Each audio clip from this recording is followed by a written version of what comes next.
नमस्कार, मैं हूं आचार्य शिवानंद दास। दिव्य योगासन की तरफ से आपका हार्दिक स्वागत करता हूं।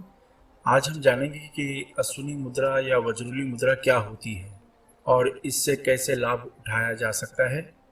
जब स्त्री इस मुद्रा को अपनाती है तो यह अश्विनी मुद्रा कहलाता है। जब पुरुष इस मुद्रा को अपनाता है तब यह वज्रली मुद्रा कहलाता है।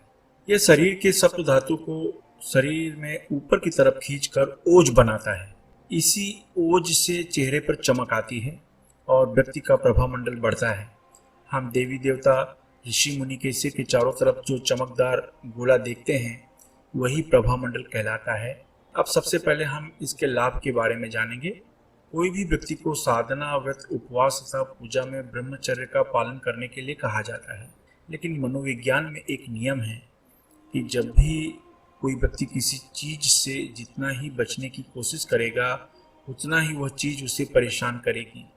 यानी जितना भी ब्रह्मचर्य से बचने की कोशिश करेंगे उतना ही कामुक विचार आपके मन को परेशान करेंगे या कामुक विचारों का दबाव मूलाधार चक्र पर होना शुरू हो जाता है। इससे मूलाधार चक्र पर सप्त धातु का दबाव बढ़ जाता है तथा मन विचलित होने लगता है। इसलिए साधना, पूजा, व्रत या उपवास के दौरान ब्रह्मचर्य का पालन करना परेशानी का सबब बन जाता है।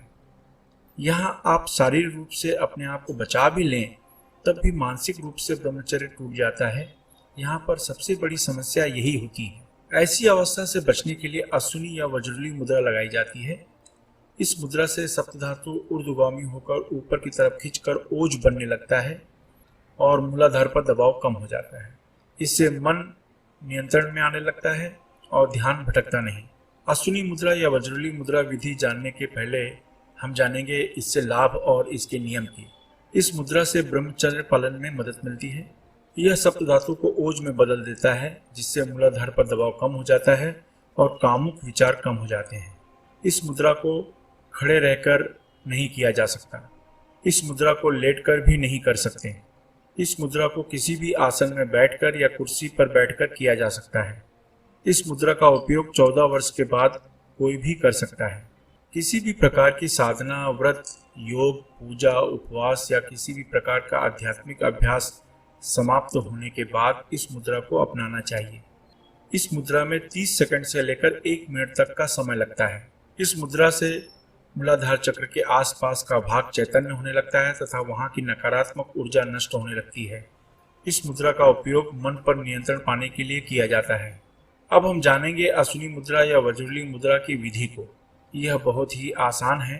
जब भी आप योग, साधना, पूजा या किसी भी प्रकार का अभ्यास कर रहे हैं तो जब आपका अभ्यास समाप्त हो जाए तब तुरंत किसी भी आसन पर बैठकर या कुर्सी पर बैठकर गुदा को 25 से 50 बार संकुचित करें और छोड़ें।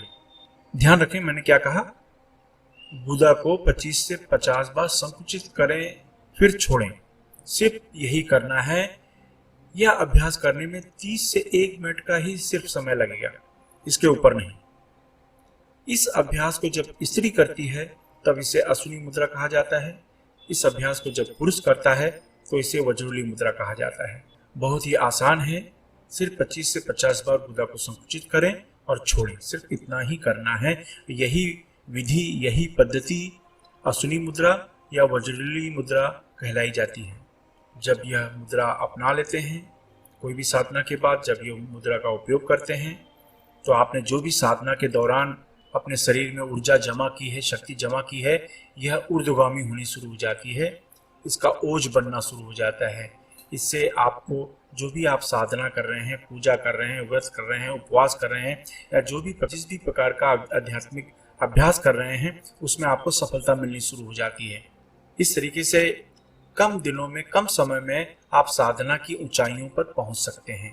तो याद रखें, वज्रली मुद्रा या अश्विनी मुद्रा कोई भी साधना करने के बाद, ध्यान करने के बाद, प्राणायाम करने के बाद इसका उपयोग अवश्य करें।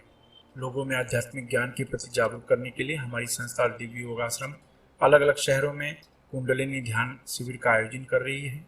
इसमें भाग लेना बिल्कुल फ्री है, एकदम निःशुल्क है। इसलिए अगर आप अपने शहर में सीखना चाहते हैं तो नीचे डिस्क्रिप्शन में लिंक दिया गया है जहां पर आप अपने शहर में सीखने के लिए बुकिंग कर सकते हैं।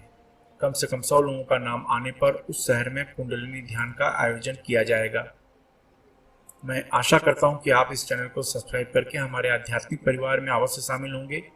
आपको सिर्फ इतना करना है कि नीचे दिया गया सब्सक्राइब बटन को क्लिक कर दें, जो कि बिल्कुल फ्री है। इसके अलावा जो चैरिटेबल ट्रस्ट या संस्था चला रहे हैं वे अपने ग्रुप में निःशुल्क कुंडलिनी ध्यान का आयोजन करवा सकते हैं। आप अपने जीवन में तरक्की करें, इसी शुभ कामना के साथ धन्यवाद।